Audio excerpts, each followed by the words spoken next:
Yeah. And here we are, back for another fast. So fasting is more than just abstaining from food. It is a practice that transforms your body, your mind, and your spirit.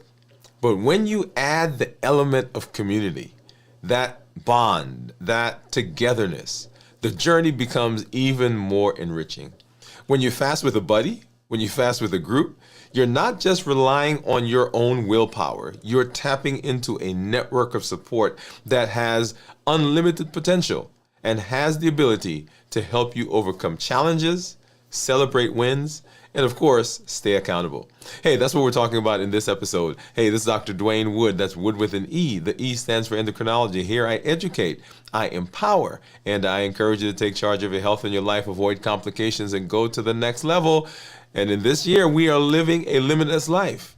We're not allowing anything to hinder us. We're not staying within those boundaries. We're breaking free from those constraints. We're presenting our best health, our best self, and our best plans for our life. And we are changing. We're moving.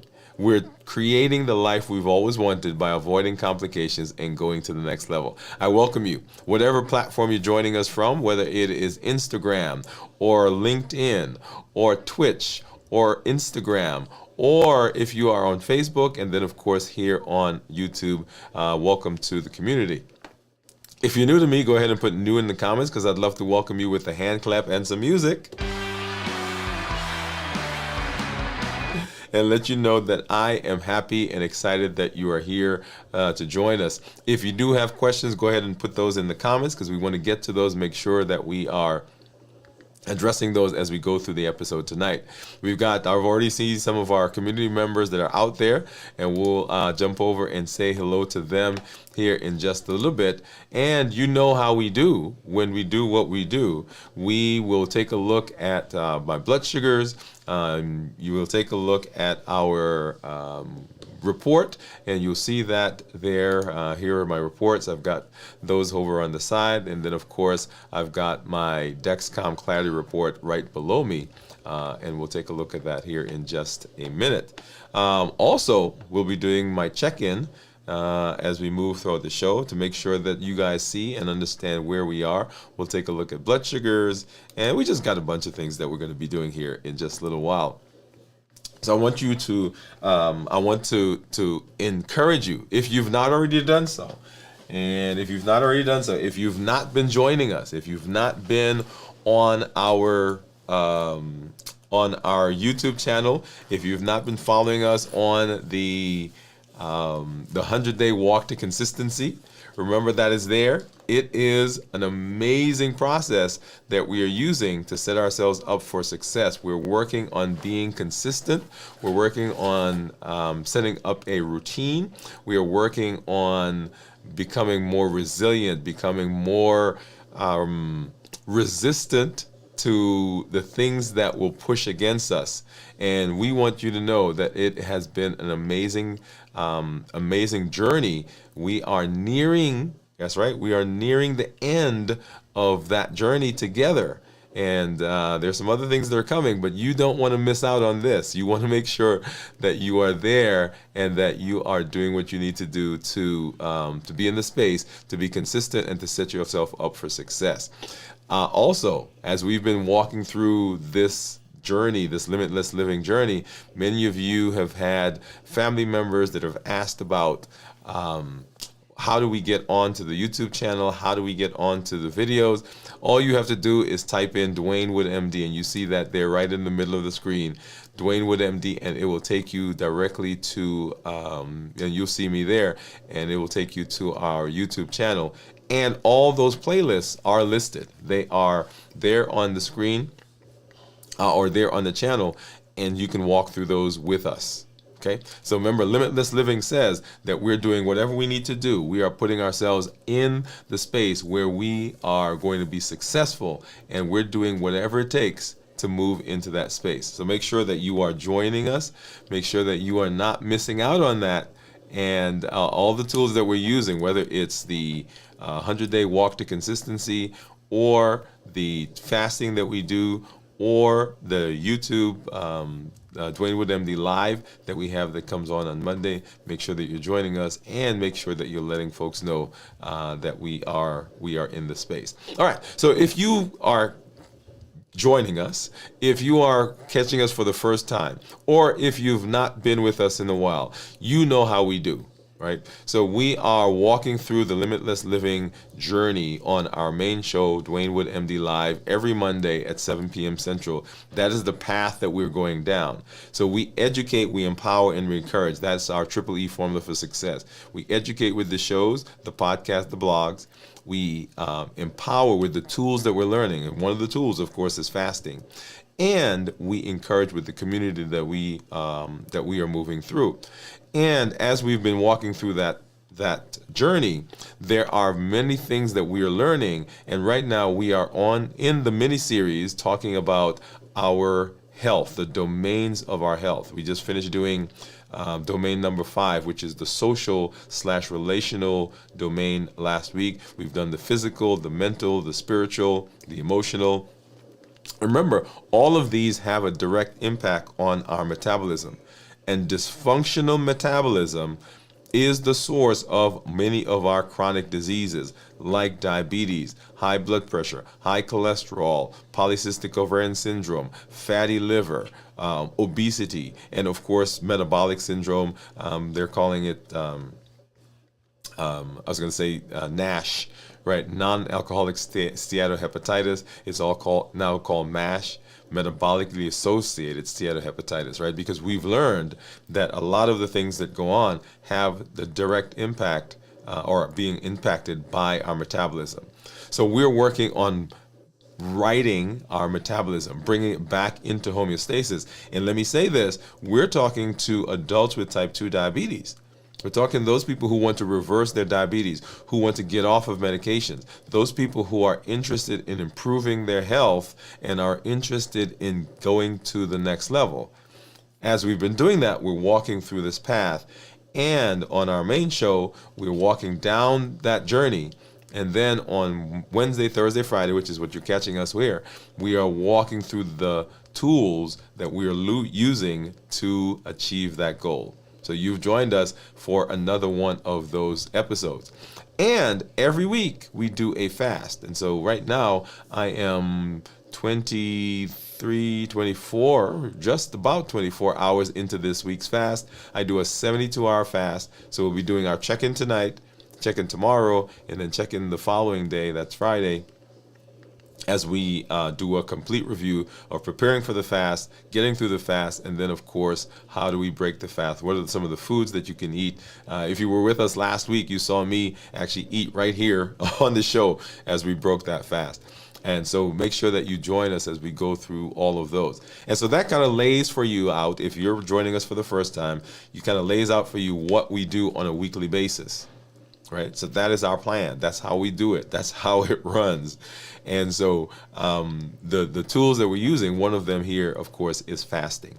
All right. And so I want to do a check-in. So like I said, almost 24 hours into this week's fast. And there are 3 main areas that I want you, as you are getting into the fast, as you're thinking about your metabolism, as you are making changes in your health, as you're making changes in the things you do for your health, there are 3 main places that I want you to be paying attention to, and these are the places that I do my check-in on.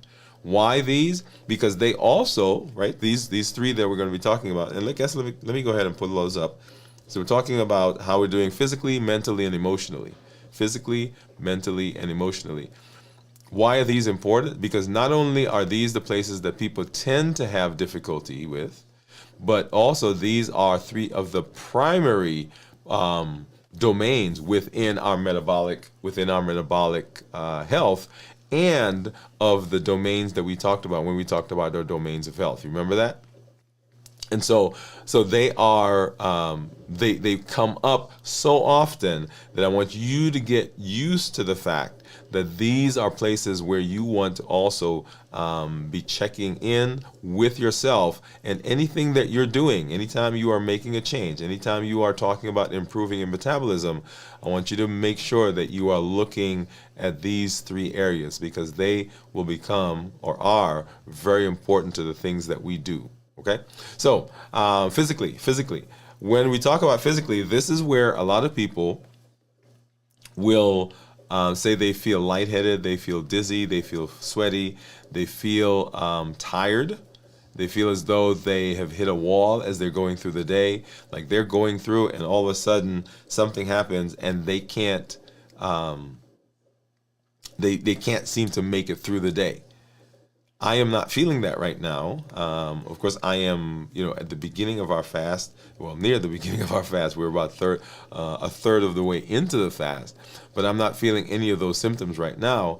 I'm not feeling, and of course, I think I'm doing a good job of hydrating, and that has been helping me. You remember last week, I actually didn't do such a good job of hydrating, and so we ended up feeling lightheaded. There was one point that I told you that I was almost kind of woozy, if you will, as I moved through the day, and that was because I did not do a good job of hydrating. This week, of course, I've been drinking. I've got my mug. Let me take a big swig of that, and that's here, and so that really is helping me with the physical aspect of my fast. Other things that will happen is if we're not hydrated, we become dehydrated, then our body still has to do all the things that it normally does with less fluid. And so things like nutrients. So your body still needs the same amount of nutrients. So how do you get the same amount of stuff to a particular place if you have a decreased carrying capacity? Well, you make it go faster. So our heart rate goes up so that the blood pumps faster, and so we feel that as palpitations. If you're fasting, and particularly as you get into some of the longer fasts, and your body is switching from carbohydrates to ketones, then there is fluid that's needed. You need hydration in order for those enzymes to work, for the waste material to be taken away, for new nutrients to be brought in. All right, so all of that has to do with keeping us healthy during that time and keeping our bodies going. So if we're not hydrated, so not only are we feeling weak and tired, we're feeling palpitations, we also are short-circuiting the fasting that we're doing, because there's not enough fluid there to lubricate the process to get us where we need to be. So make sure that you are doing that. But anyway, physically, right now, feeling pretty good. And then, of course, mentally, the thought process many times will go along with what's going on in your physical being, so that if you are tired, and you've probably seen this before, when you are tired, when you're fatigued, the brain doesn't work quite as well. Your reaction time goes down. You don't seem to be able to get the words right. You don't seem to be able to do those calculations, or do the thought process, or make those critical decisions. That happens if we're not doing well physically, and so those two go together. Right now, I'm doing well, so I'm feeling energetic. I've been getting good rest over the last couple of days, doing a good job of hydrating. So not anything there. I'm not feeling foggy-headed, or like I'm in a tunnel, or I'm in a bubble. I'm not feeling fuzzy. Those are all phrases and words that people will use as they talk about their thought process. And then, of course, emotionally, I'm pumped. I'm geeked. I am, we were away a couple weeks ago. We're back in the saddle. Some things going on with me personally. We have, I'm learning, I'm growing, I'm meeting new people. I'm here, of course, with you, and that's always exciting to me. And so emotionally doing well. So physically, mentally, and emotionally, not an issue at this point. Let me go ahead and hop over and say hello to some of our community members, and then we'll take a look at blood sugars, and talk about ketones, and then we'll go from there. So let's see who we got out there. And I saw several people. Let's see. I think Gian was the very first one. So let's go ahead and say hello to her. Hello, Gian. She said, I will come again, maybe as soon as possible. Pam is saying hello. Gian says, sorry, doctor. And Cornelia, I came back as soon as possible. Oh, I think I'm not sure that you left. We welcome you back. Cornelia says, oh, enjoy and hope to see you back soon, Gian. Hi, Pam. Cornelia, so Pam said hi to Cornelia. Gian says, hi, Pam. I'm in my Buddha class now. I will be back soon. Just say hello quickly. Okay, so thank you for coming through and saying hello. Pam is saying hi to Gian. I'm just give up the prolonged fast. Just stay one meal a day. I practice. Okay, so Gian saying she's doing one meal a day. And Pam is saying very good. And then Steve is saying hello to everyone. All right, so glad that you guys are. Gian, we welcome you back whenever you get back. And everyone else, thanks for hanging out. And so let's go ahead and let's take a look at blood sugars. So right now you'll see this is my Freestyle Libre. And you'll see that my blood sugar right now is 75. And so for most of today, we've been earlier in the day, probably right above 100, maybe 120-ish. And then for most of the day, starting at noon, we've been below 100, and right now 76. If I go ahead and pull up my Dexcom, you'll see there that, and this is a 12-hour view. Let me go ahead and do a 24-hour view. And you'll see that we've kind of been hanging out. So as high as 140, 150 yesterday, or this morning, I guess I should say, not yesterday. And going back before that, got up to as high as 180, it looks like. And that was right before we started fasting. All right, so right before fasting. And then down into the low 100s. And then this morning spiked up into the 150s, and then have been coming down for most of today. Okay? All right. And let's go ahead and let's take a look at my monitor. So I've got my Keto Mojo, and I've got my Contour. And let's grab from my container. Now, I've been trying to think back to last week, and I got a new set of strips, and I think I started having the issues with the new set of strips, so we'll see what happens now. And then let's grab a Lancet. So the blue is the ketone, and the brown is the blood sugar strip for the Keto Mojo. Let's go ahead and get that one over there. Here is a Lancet. And then I need okay. So I've got to get, looks like my strips are out for the Contour. So let's get that one off we'll have to get one there in a little while. So let's go ahead and grab, and we'll go ahead and start this one. This is the Keto Mojo. And let me go ahead and put this back up so we can get, and I'm going to open this one also, so it's just off to the side. So we won't get the Contour, but we'll get the Keto Mojo. And for me, I just use a Lancet. We're going to find a finger and go ahead and boom, boom, boom, and ow, ow, ow. That hurts just a little bit. Okay. Hopefully that gives me a good, yeah, there we go. So that's good enough to get that started. We'll see what that shows there. And while that's doing, I'm going to go ahead and keep. So 84 is what you see there. And of course, here is my. This is my Dexcom. So let's go ahead and get this out and grab the strip. And so once again, little over 23 hours of fasting. What do you think my ketones are going to be? What do you think those are going to be? Go ahead and drop that in the comments if you think you know what it's going to be. And of course, as always, I'm going to tease you guys. Okay, we'll take a look at that here in just a minute. All right, so let's go ahead and jump into our conversation. And so I kind of laid out at the top of the show what we're doing, why we're here. If you're joining us, we are in the process of learning about the tools, and one of the tools, of course, is fasting. And so fasting is a well-documented metabolic intervention with lots of benefits, ranging from insulin sensitivity, enhanced cellular repair, improved immunity, decreased inflammation.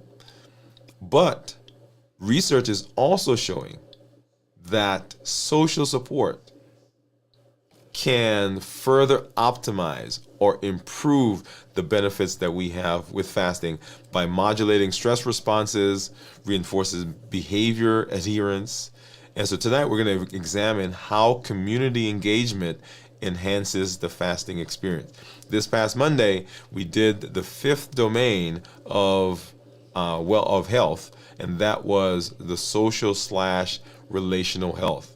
As you remember, we're going through the domains of health, as we have indicated, and when we did our limitless living inventory introduced several weeks ago. And so we're walking through these domains, and with the social/relational health that we are talking about, that also plays into how we use the tools. Yeah? So how we use the tools it's very important as we are moving to be able to be successful with the things that we're doing. And so this will also impact how fasting works, how we do our fast, and the benefits that we get from fasting. So let's go ahead and let's talk a little bit about the science behind fasting and support. So the science behind fasting and support. So metabolic effects of fasting, and we've talked about them. So we know, remember the pillars of reversing diabetes. If we can do this for diabetes, we can extrapolate that to all of the metabolic diseases.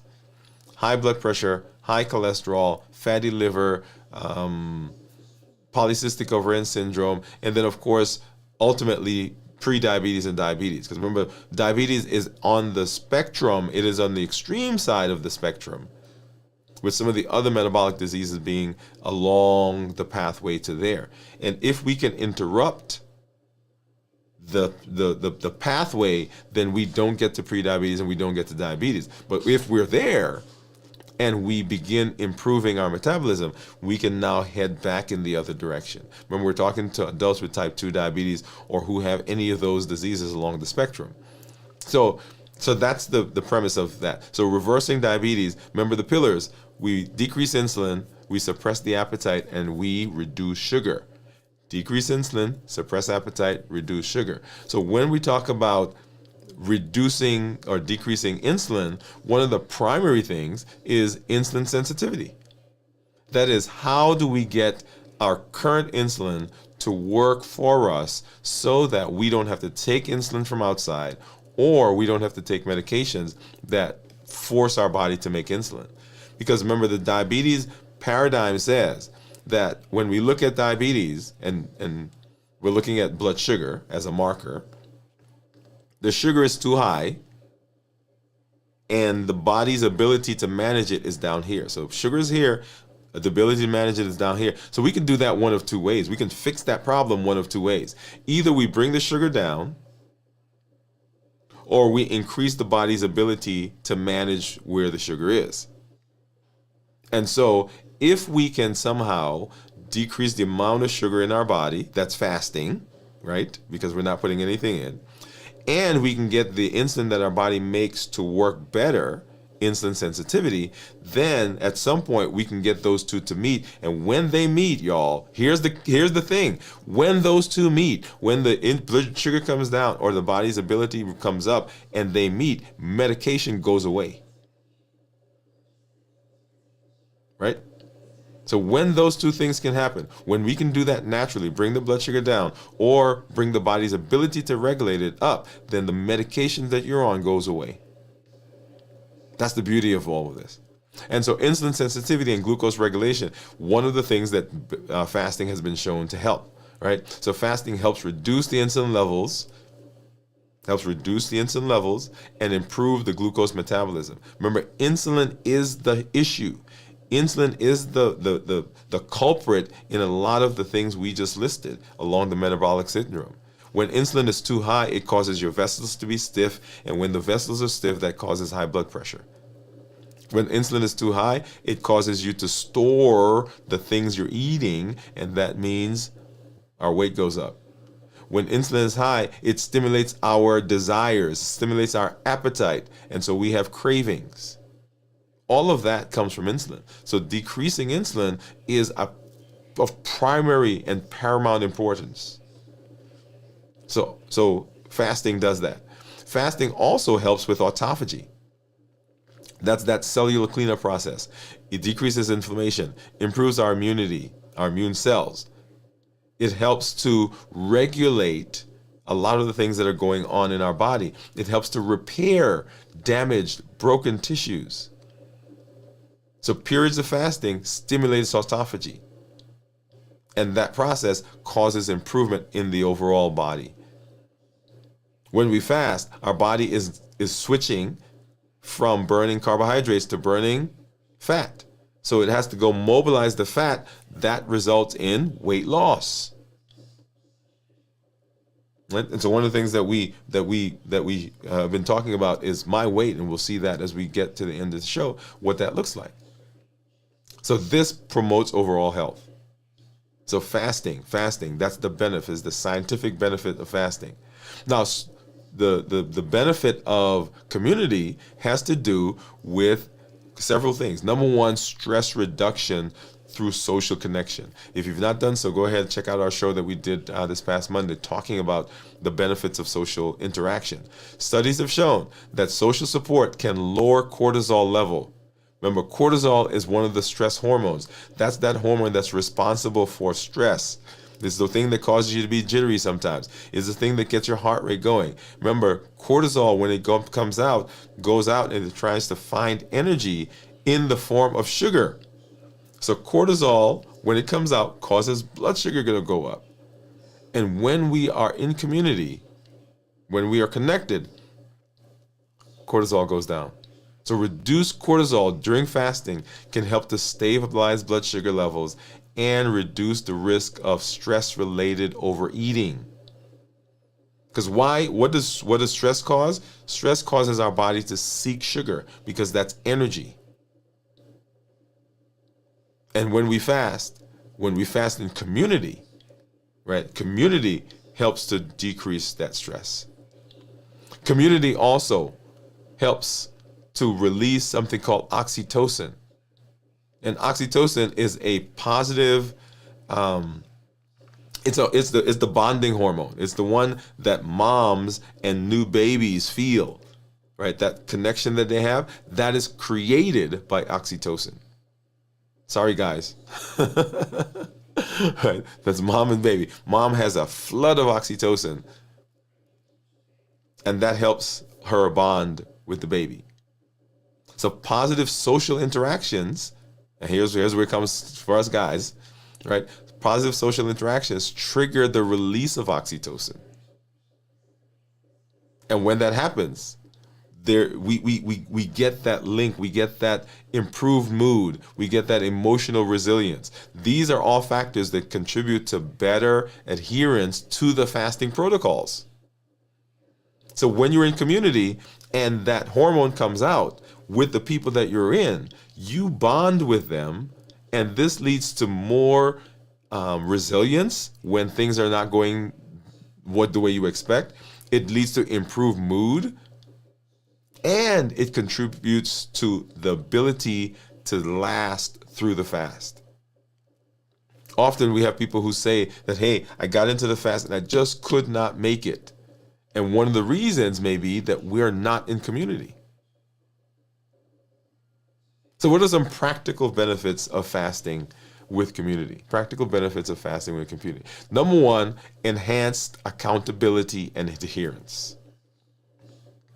When people watching, when they know what you're supposed to be doing, you tend to do it more. You tend to do it better. You tend to do it longer, right? So when you have peer support, think about it. Anything that you do, if there's somebody there that knows what you're supposed to be doing, somebody that you have told, a friend, which is why it's very important sometimes to tell people what you're doing. Because if you don't tell them, you can always like, oh, I didn't really intend to do that. Well, no, you did, but you just didn't do it because nobody was watching.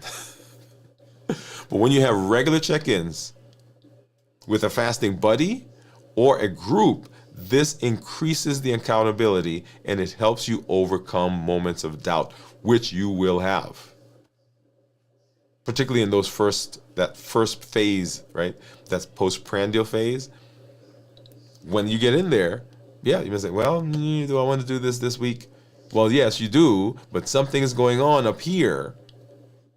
But when you have some support, when you have somebody who's going to check in with you, when you have somebody who's going to be looking at you, somebody's holding you accountable, then you're more likely to stick with it and stay there. Number two, you have a shared goal. When fasting goals are shared, when we say we're going to do a 72-hour fast, when we say, hey, we're doing a fast to improve our metabolism, when we say, hey, we're going to do an every other day fast, it reinforces your commitment and it creates a structured environment that is conducive for success. We talk about rhythm, alignment, and structure. Rhythm, alignment, and structure. We do not succeed often, not because we don't have desire, not because we don't have drive, not because we don't have know-how. We succeed because we don't have structure. And so the fasting and community gives you a shared goal and it provides structure. It provides an environment that is conducive for success so that you are talking to people who are doing the same thing you're doing. So that when you say, hey, I'm struggling with this thought about the Cadbury, or you're struggling with the thought about the Ben & Jerry's, or you're struggling with the thought about whatever, they get it, they understand, and they can help you because we all have a shared goal. Community, very important. And then behavioral and psychological advantages. There's motivation. Group dynamics can help you with a sense of purpose and it elevates your motivation. So when you're by yourself, there's more of a chance that you will succumb to whatever, right? Something's going on in your house. Something's going on your job. You don't feel well.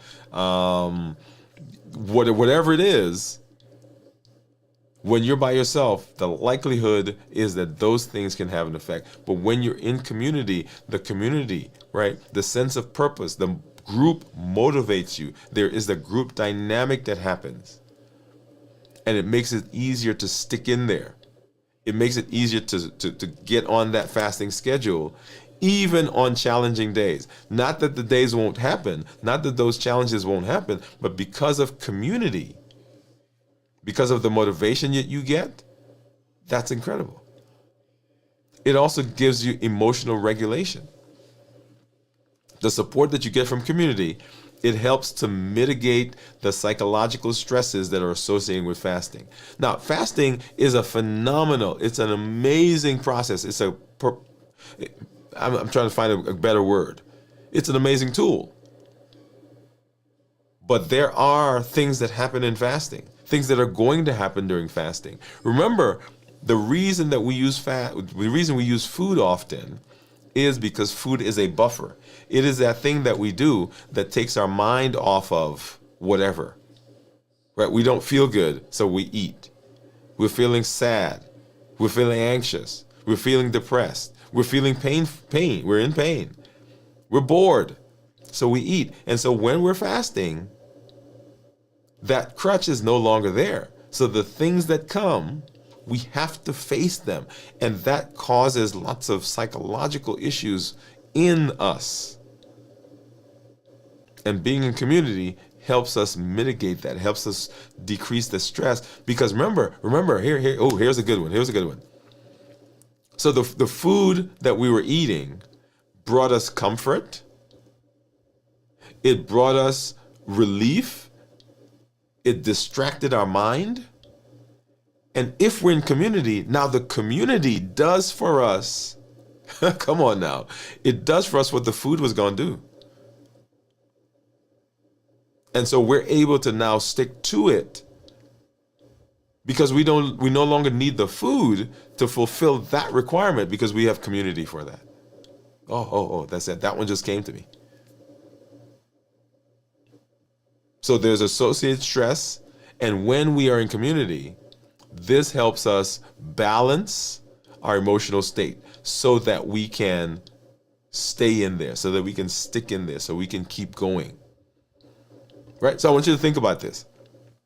Within our community,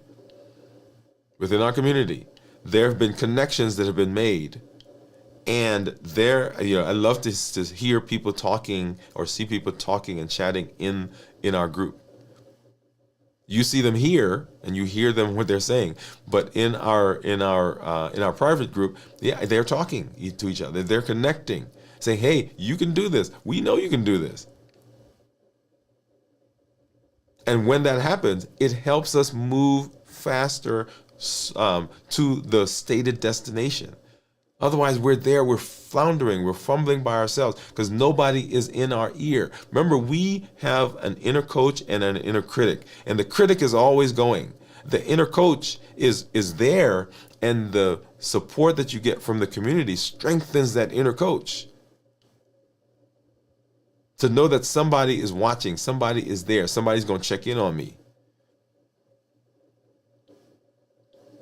Somebody's going to say to me, "You got this. You can do this. We believe in you." So there's that psychological piece. There's emotional feedback that happens, right? So one member saying to another, "Hey, this is what's going on." They say, "Man, I feel you." I mean, when I was away and within the community, one of our community members was saying, "Hey, I hope you're having a good time, right? Hope you're doing well." So for me, personally, the community had been beneficial. And even the times when we have challenges, when the community has challenges, when a person has challenges, being in connection has allowed improvement and benefit. So this is an illustration of how positive encouragement translates into tangible benefits for metabolism and for mental well-being. So as we're talking about the social/relational health, it transcends, it extends, it goes into all of the things that happen as we're using these tools. And fasting is no exception to that. So what are some strategies? Strategies to leverage community during fasting, right? Number one, you want to establish a fasting buddy system, right? And so we have community members and I'm saying wherever you are, you want to reach out. If you're not in our community, we'd love for you to join it. But if you're not in our community, make sure that you are not doing this by yourself. Get some folks in your area. You create a buddy system. Pick up the phone and say to some folks that you know, because you know some people who need help with their metabolism. You know some people who are struggling with their diabetes. One of the things I love in my office is when I have a patient who says to me, "Man, I told my friend about you and they're going to come see you." And that friend now shows up and they are now in the space. And I've got some people, I got some sibling rivalry or some friend rivalry in the office, because one will come and they say, "Man, when I go home, I'm gonna call my brother and tell him what my A1C was, because mine is better than his was the last time." Right? So and notice that. Oh, wait. So that's not even talking about fasting, right? That's simply talking about community. That's simply talking about people who are doing things together. They've now developed a conversation. They've developed kind of a rivalry. They've developed a motivation that they do with each other. And so wherever you are, don't do this by yourself. Find some people at your church, on your job, in your house. Find somebody and say, hey, I'm fasting. I'd love us to fast. Maybe they're already fasting. Maybe they've thought about fasting. Maybe they've wanted to fast and they didn't know how to do it. And up you come, or in you come, and boom, there it is. You can be the answer to somebody else's question about how to do this. And here's a thought for you. Right? And this transcends the fasting. Your journey that you're on, as disordered, as problematic, as bumpy as it has been, your metabolic journey, your journey could be the answer to somebody else's question and to somebody else's problem. I want you to think about that. So often we do in isolation, and we hide the journey that we're on because we want to see the end result. We want people to see the end result. But when you share your journey, that could be exactly the thing that somebody else needs, because they in their mind are thinking, man, I can't do that. She or he is perfect. They're doing this great. That's why I tell y'all, when I eat the Cadbury or whatever it is, right? So find a buddy, create a system, when you're fasting, schedule a daily or a periodic check-in. Share those experiences. Troubleshoot the challenges together. Be in the space together. We are stronger when we're together. We do fasting better when we're together. So one, find a buddy system, establish a buddy system, create a buddy system. You could join a group like our group, right? And that right below on your button on your screen somewhere, there should be a button that says join. Join our group. Get into a forum, social media groups, local meetups. Right? We have people in our area that meet up for lots of different. They got bowling leagues, they got card leagues, they got whatever it is. Create a fasting league. Remember, structure is important. Structured support groups can provide educational resources, motivation, and shared accountability. Now, imagine this, right? So I did a fast last week, and we've been doing our fast. And so I came on, and I did my my fast here. Well, I broke my fast on air, right, on our show, in our episode. Imagine what it's like to have a group of people that you've been fasting with, and you guys say to each other, hey, you know what? When we break our fast, we're going to break our fast together. We're going to go down to the wherever, come over to my house, or we're going to go over to whatever restaurant, and we're going to break our fast there. Break the fast together so everybody gets to see. Everybody gets the shared experience. So when you break the fast, you're not at your house, right, thinking about all the stuff that you didn't eat during the fast, or imagining just going to town on the stuff you're going to eat, because everybody's there and we are eating. You may not eat the same thing, but you are seeing what each other is eating. And during that time, you're sitting there for 20, 30 minutes. That gives you time to eat the stuff. The signal, remember, it takes 20 minutes for the signal to get to your brain that you're full.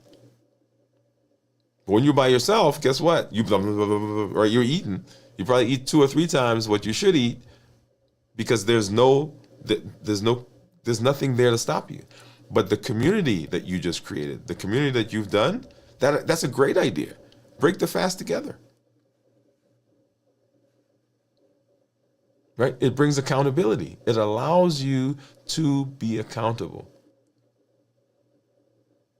Structured support groups provide education, resources, motivation, and shared accountability.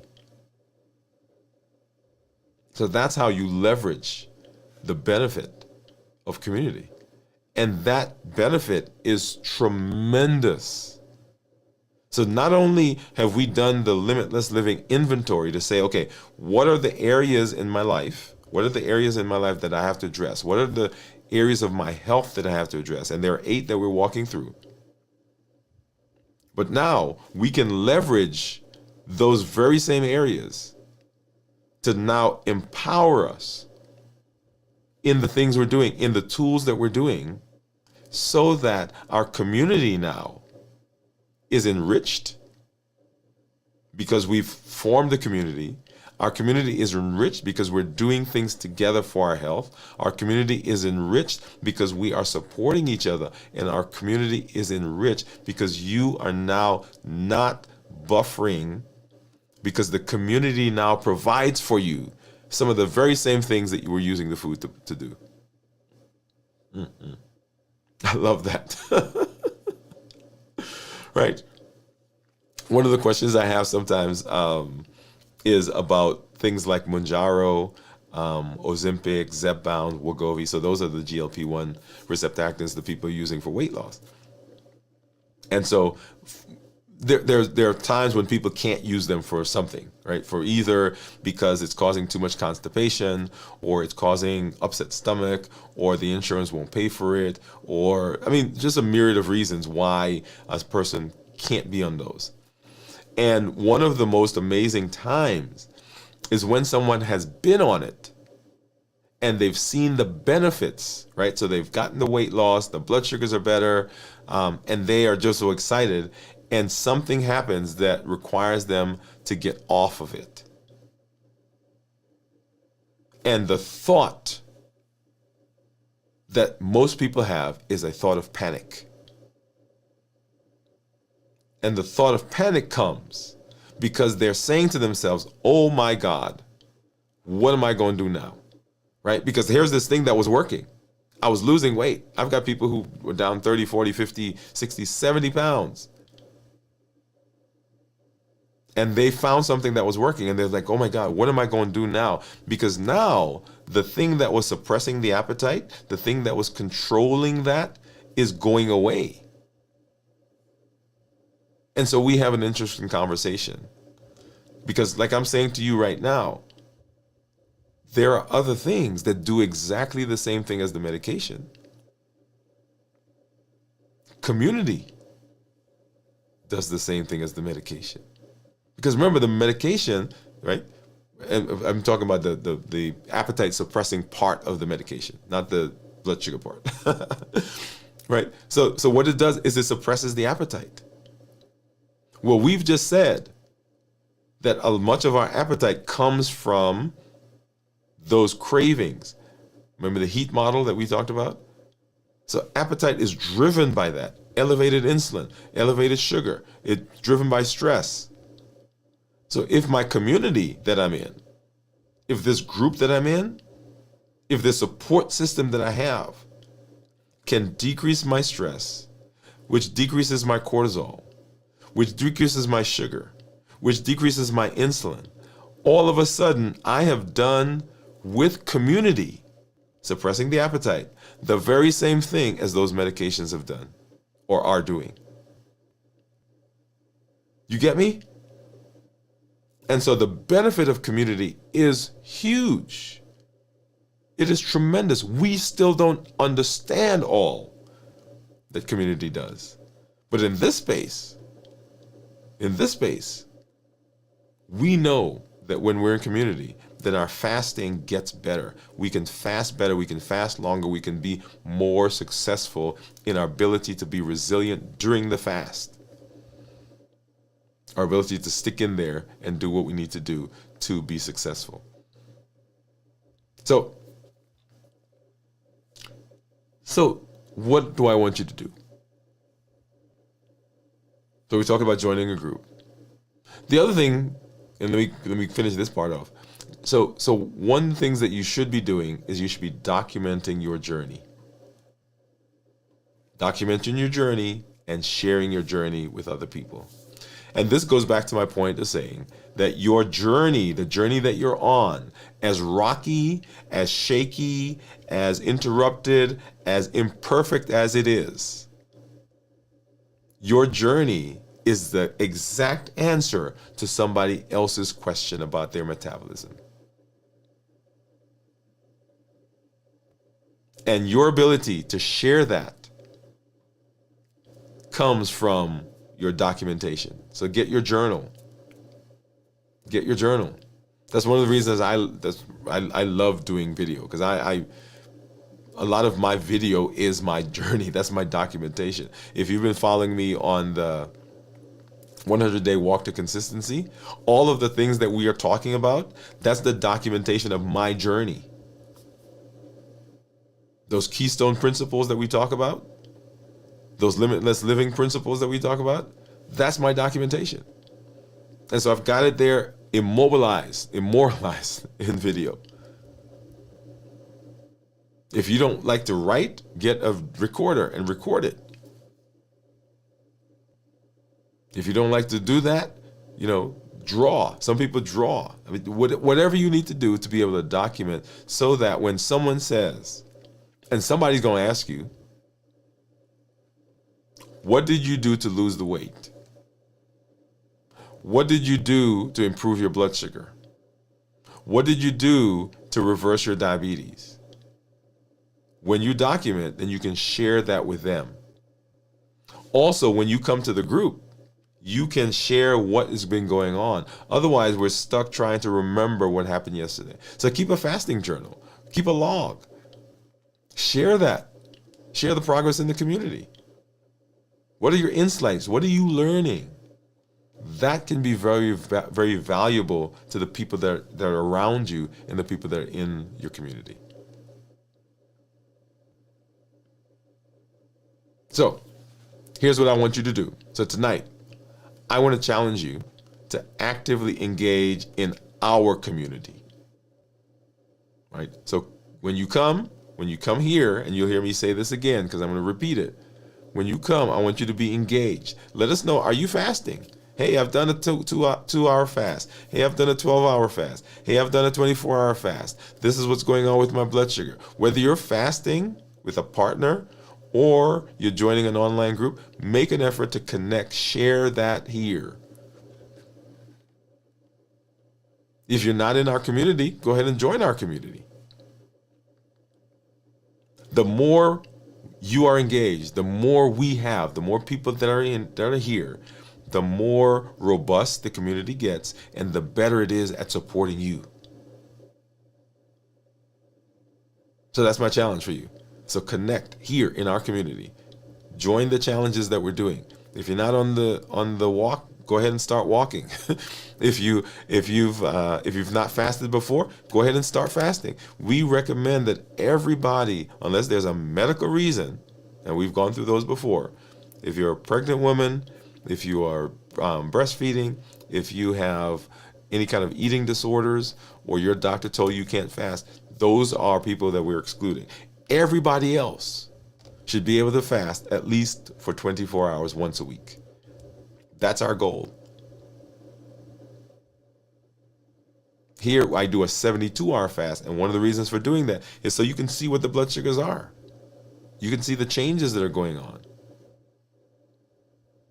So by integrating your social support into your fasting, you are not only optimizing your metabolic outcomes, but also building a resilient and health-focused network. So fasting, when combined with structured community support, offers a dual pathway to improve metabolic health and enhanced psychological well-being.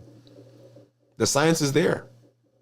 The evidence is there, and it underscores that reduced stress, increased accountability, both of those contribute to better fasting adherence and outcomes, better resilience, better improvement in your metabolic health, and ultimately taking us to that next level that we always say we want. Awesome. All right, so let's hop over and let's see some more comments. So Steve, we said Steve was there. He says hello. Tracy Stain said, what do you drink during your fast? Oh, okay, very good question. By the way, Tracy, thank you for coming through. Give you a hand clap and some music. And so during my fast, I drink water. I drink, and let me pop this one over. This is one of the things I drink. So this is the pure leaf one. I also, Gold Peak also has one, and it's the zero sugar teas. I used to drink, well, as I say, I used to. I also drink zero sugar, like if I want soda. And so here are a couple of thoughts. Here are a couple of things, actually, not thoughts. But there are certain things that we relate to food. The texture, the feel, the crunchiness. And so for me, one of the things I love is when I drink carbonated drinks. I love that burn in the back of my throat, and this, I mean, it is me, and so I mostly will do these, right? I mostly would do water or zero sugar tea, but I also sometimes, particularly as I'm going through those first several hours, the postprandial hours or first 12 hours of fasting, I'll have that almost a craving, and so I'll go get some of that. If I'm going through the fast, and I'm feeling like bored sometimes, right? So you drink this, I drink this, I drink this. It's, I'm doing 72 hours. I do it every week, and so sometimes I'm like, you know what? I want something else. I need another texture, another flavor, another feel, another whatever in my mouth, and I'll drink like a zero sugar Coke, not Coke, but what's the new one that is? Oh, diet. Dr. Pepper, because they have all the flavors now. Oh my goodness. Sorry, that's a whole nother conversation. But yeah, so Tracy, that's what I have. All right, so let's hop back over. Let's see. Pam says hi, Steve. Cornelio says hi, Tracy. Pam says hi, Tracy. Lorraine, hey Lorraine, how are you? Lorraine is saying she thinks that my ketones are going to be 0.9. And then Cornelia is saying hello to Lorraine. Well, let's go ahead, and I'm actually going to do my ketones again and let's go ahead and pull it up. Where's I had to do my Keto Mojo. So I got that same, let's go ahead and pull this. Let's go ahead and turn this on. I'm going to go ahead and get it synced.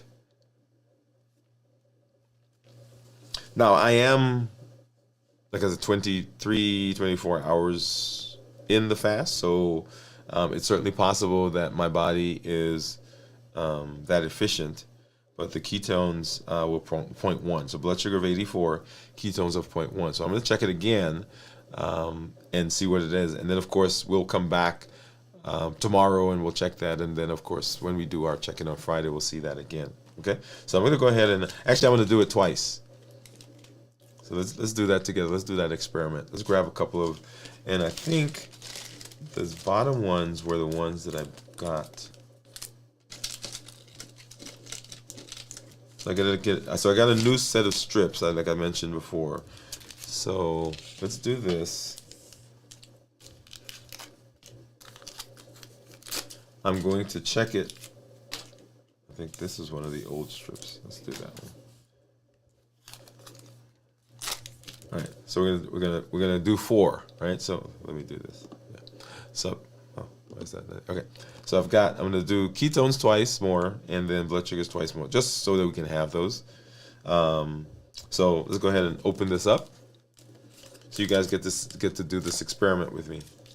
All right, so that's a blood sugar,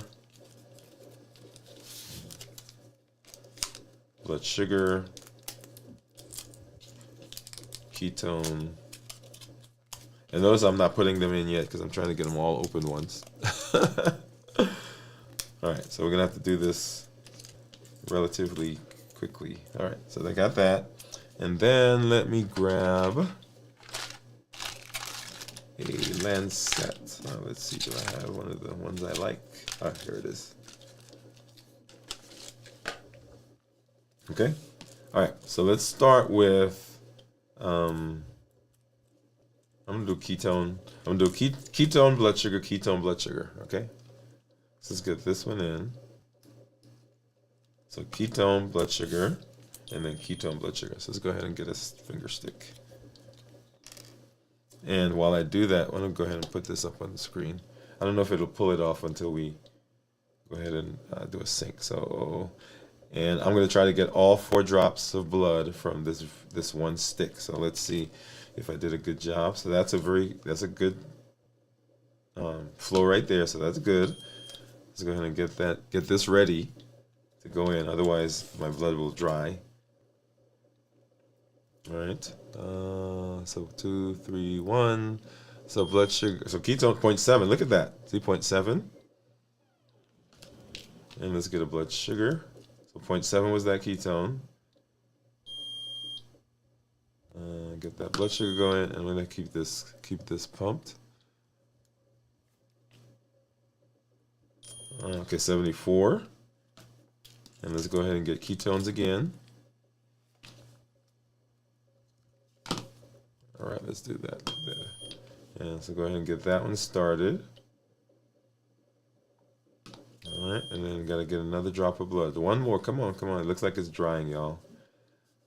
That's okay. I think we can get one more.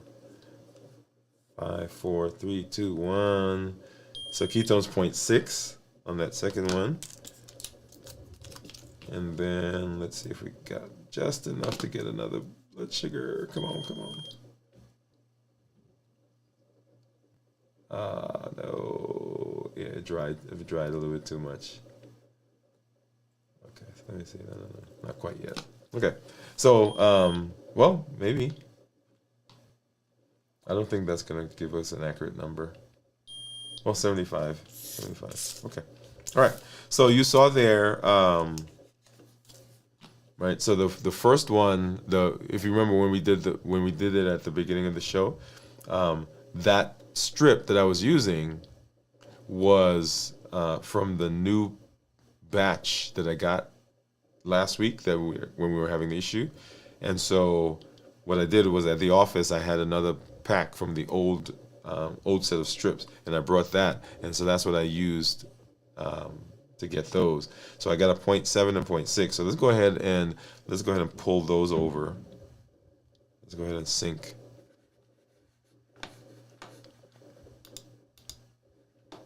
Because as I said last week, it did not make sense that after fasting for that long that my ketones were 0.1, so that just did not make sense.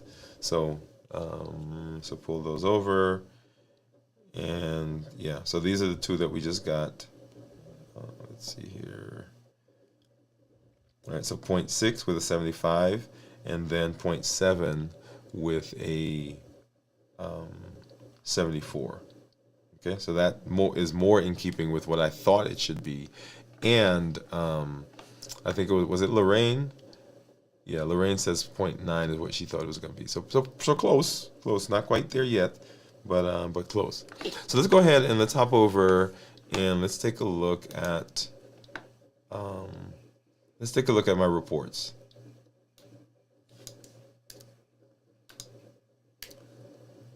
All right, so let's hop over and let's do that now.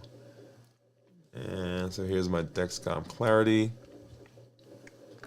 All right, and so here is my Clarity report, and you'll see there that my average blood sugar for the last 2 weeks, this is 14 days, has been 103. I'm in range 93% of the time, with the range being 70 to 180. And my glucose management indicator is 5.8. So that means that if I were to get an A1C based on these blood sugars, then my A1C would estimate or approximate a 5.8. Remember, I can't call it an A1C because it's a calculated number. An A1C is actually a number that we get when we draw blood. So if I look at my daily graphs, right, so here I am right at 24 hours, okay, blood sugar of 100, and if I scroll back, you'll see what I've been running most of today. All right, so highest up here was after let's go back 24 hours. So right here was where I ate. So I was 107 or so when I ate. And then after I ate, the blood sugar climbed to the highest, actually happened in the morning, like a 180, I think, yeah, 180. And then it started coming back down. And then 24 hours later is where we are right now. If I go back before then, right, this was before I was fasting. And so here is where we were Monday when we were doing our show. So in the low 100s. If I go back before that, that was the day before. So eating, but still kind of hanging out in the one low 100s, 120s. And let me see, over here, what did I eat? So here I actually had, what did I have? I had jerk chicken and nachos. Okay, so this is probably from the nachos, not the jerk chicken, because I don't put a lot of I don't put any sugar in. And so look at that. So going back 2-3 days, actually the numbers have been in the low 100s. Now here, and it's usually so I tend to do one meal a day. So when I do one meal a day, I'm tending to eat later in the day. And that's why you see most of the time when I've eaten my meal later in the day, my spike in my blood sugar happens overnight. All right, so if I'm eating late in the evening, that one meal a day, then my spike happens overnight. And then the blood sugar starts dropping for the day, and then we get the spike again. So even here, when I was fasting, this was Friday, and we were down in the 50s and 60s, and I ended the fast, and you remember I ate the salad. What did I have? No. Did I have salad? Now I'm forgetting what I ate. Yeah. So whatever I ate, go back and watch that episode. And so I ate, and then the blood sugar spiked up. So we went from in the 50s or 60s and went up to the 100s, right, in those initial hours. And then overnight, we got as high as 170, maybe 174. Yeah, that was what it is. Okay. And so that actually is so now you see what's going on with blood sugars. And so my one of the points I want to make there is that it is possible to still be eating and have the blood sugars remain reasonable. Here I am, I'm doing one meal a day, right? So that's usually what I plan to do, one meal a day. Now, that is not a hard and fast rule. So when I'm not fasting, when I'm not in my 72-hour fast, I eat a quote-unquote regular diet with one meal a day. Now, there are times where, for instance, on Tuesdays is when I start the fast later in the evening, right? So that's why on Wednesday, we end up at 24 hours and then 29 hours or whatever it is. So on Tuesday, sometimes I'll have two meals because my team eats at lunch. We have our meeting at lunch. And then I'll have something else because I know that I'm about to get into a 72-hour fast. So on that day, I may have 2 meals a day or 2 meals that day. Or the reason I do a Wednesday, Thursday, Friday fast is that most of my family activities happens on the weekend. So whether it's church or some function my son has or some social thing that's going on, that usually happens on the weekend. So I don't want to be fasting during when that's happening. So I'll do it to Wednesday, Thursday, and Friday. That allows me to get my fast out of the way and get into my social connection time with family. Because going back to that social thing we just talked about, and that's one of the domains of health, I don't want to sacrifice my connection with family, connection with friends, connection with the people simply because I'm fasting. That's, to me, doesn't make any sense. Because the reason I am fasting is to improve my metabolism. The reason I want to improve my metabolism is so I can stay alive longer and be healthy. The reason I want to stay alive longer and be healthy is so I can connect. So if the thing I'm doing takes me away from connection, then that's not what I want to do. Now, I want to do it properly, and I want to do it in a way that gives me the benefit. So it's not that I'm saying, you know what, I'm going to do what the family wants and hang out with my people and to the heck with fasting. I'm not doing anything for my metabolism. No, no, no. I am incorporating my life, or incorporating fasting into my life.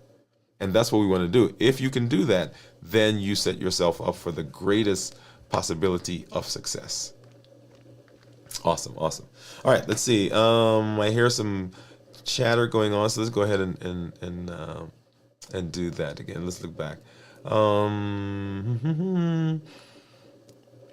So Gion is hi. Hey Gion, thank you for coming through again. Cornelia says, you got it, Steve. That's right. Gion says chickpea. Sorry, that's right. I did chickpea, bone broth, and sausage. That's right.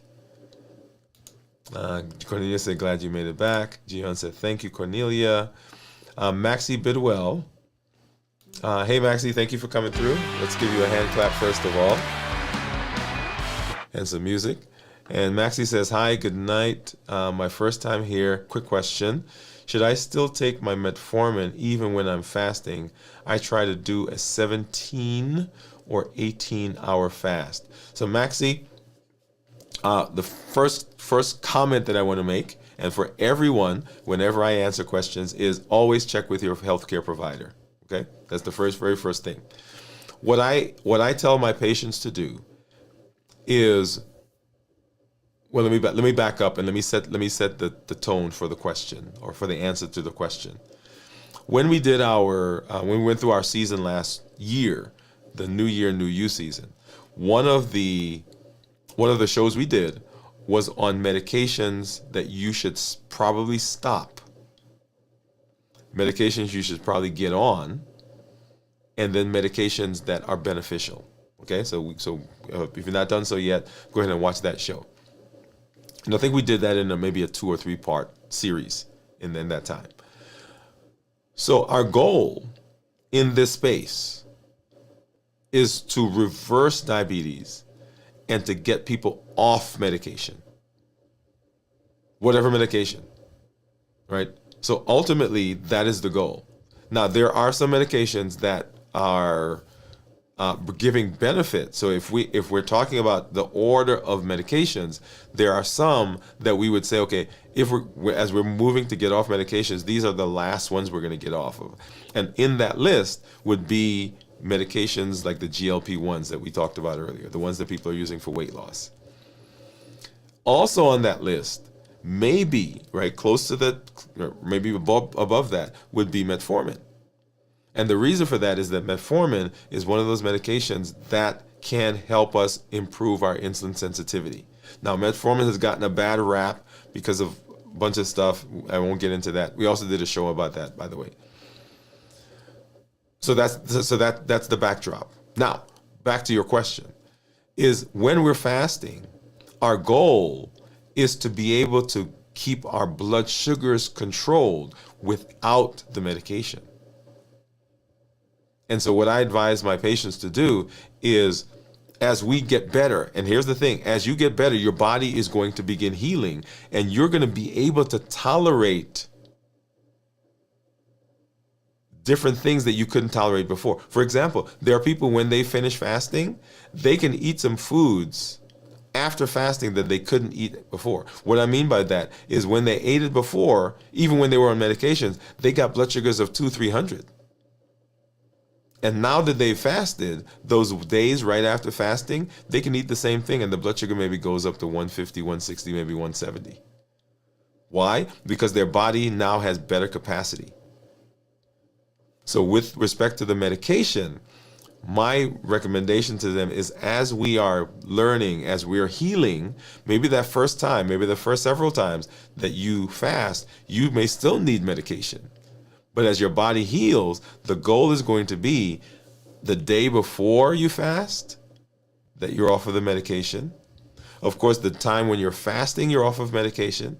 And probably the day after you fast, you're off of medication. So if you're doing a 24-hour fast, that gives you 3 days of no medication. And we're talking specifically here about diabetes medication. Okay? So that is kind of the thought process behind all of the medications that we use to treat diabetes. The goal is definitely on the day of fasting that we minimize the amount of medication we have to take. And if we do a good job, then the day before, maybe half a day before, and then half a day following, we don't need medication because the blood sugars are great. Going back to my graphs, let's take a look. Let's take a look at, let's see, which day should we look at? Yeah, so let's look at this day. So this was the day I broke the fast. Let's assume that I had done a 24-hour fast, okay? If I did a 24-hour fast, well, let's look at this one actually. Let me make a change.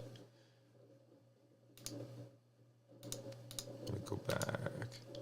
So if I did a 24-hour fast, so this day, right? So these blood sugars are what I'm expecting, or close to these, or maybe a little higher.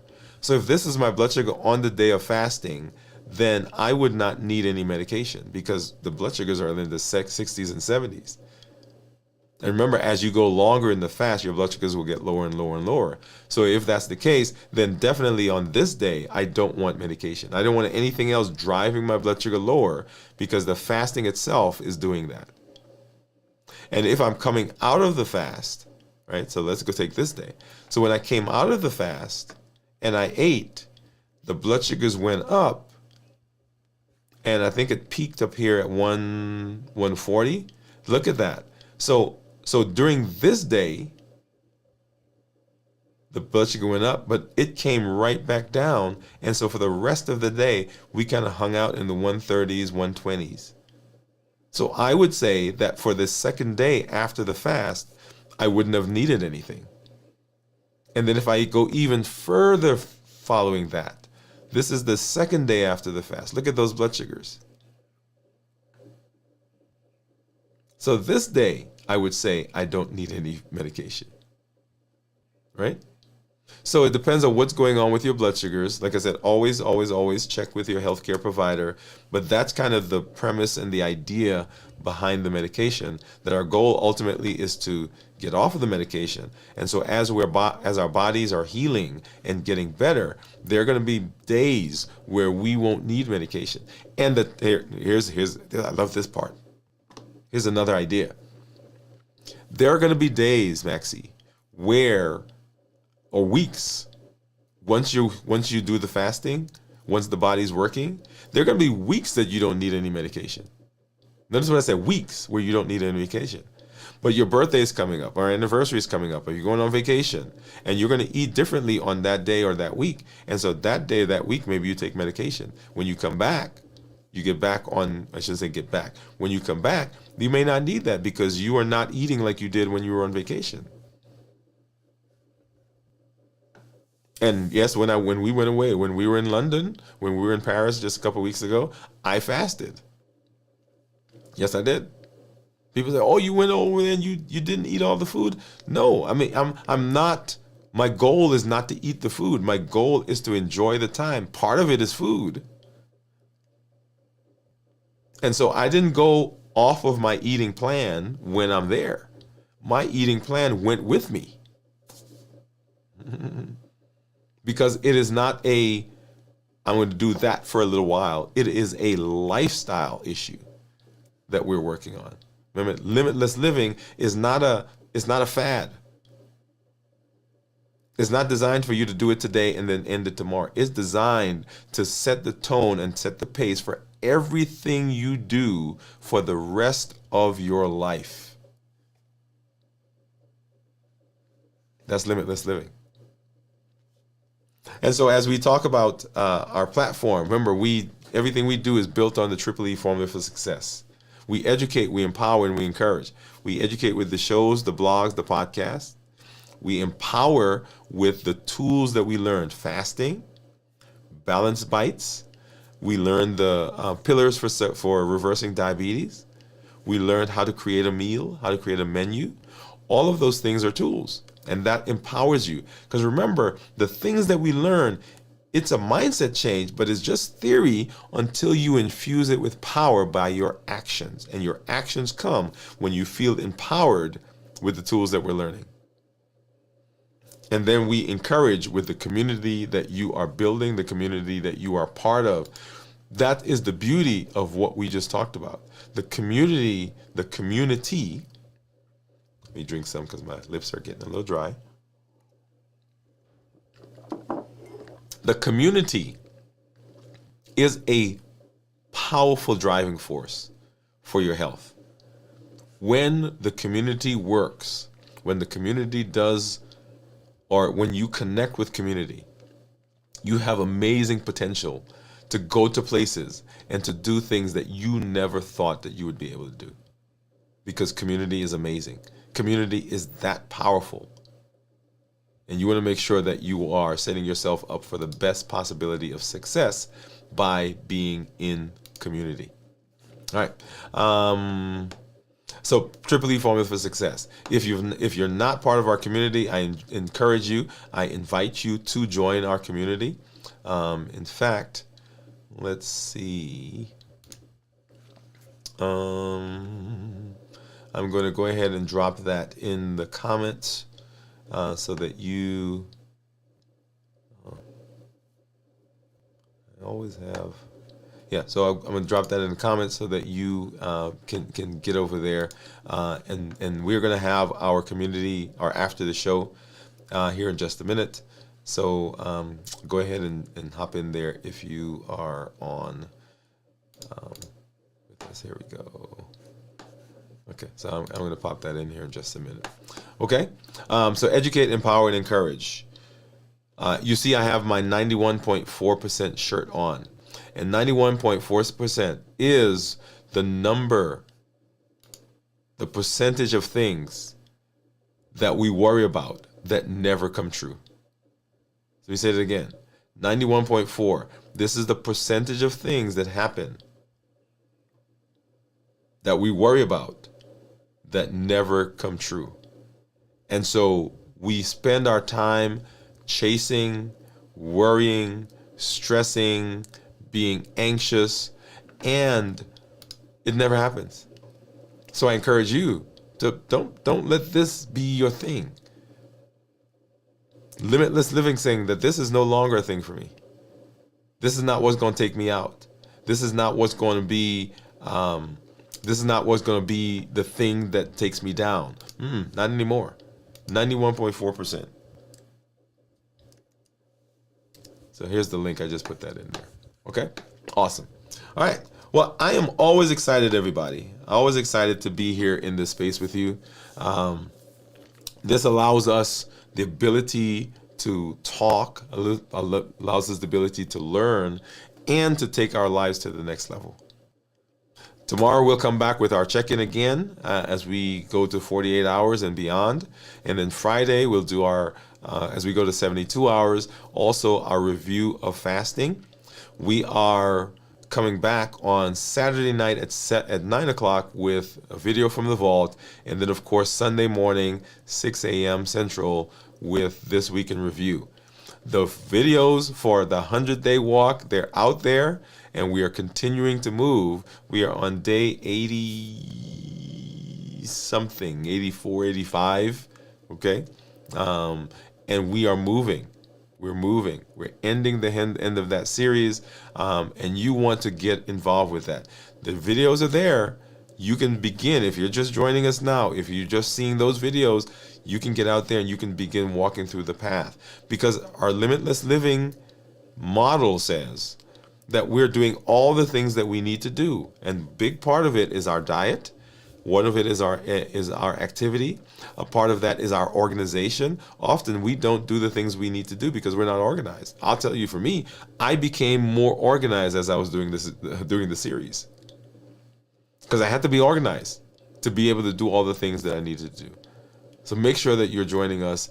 And as I always say, this is Dr. Dwain Woode. That's Wood with an E. The E stands for endocrinology. Here I educate, I empower, and I encourage you to take charge of your health and your life, avoid complications, go to the next level, and create the life you've always wanted. And we are living a limitless living life. And Limitless Living says that we're not allowing anything to impede us. We are breaking free from the constraints. We're breaking free from those boundaries. We're presenting our best self, our best health, and our best plans for our life. We're not allowing anything from outside or anything from inside to prevent us from doing what we need to do to be successful. Thank you for joining me. We'll see you at our next episode. Good night, everybody.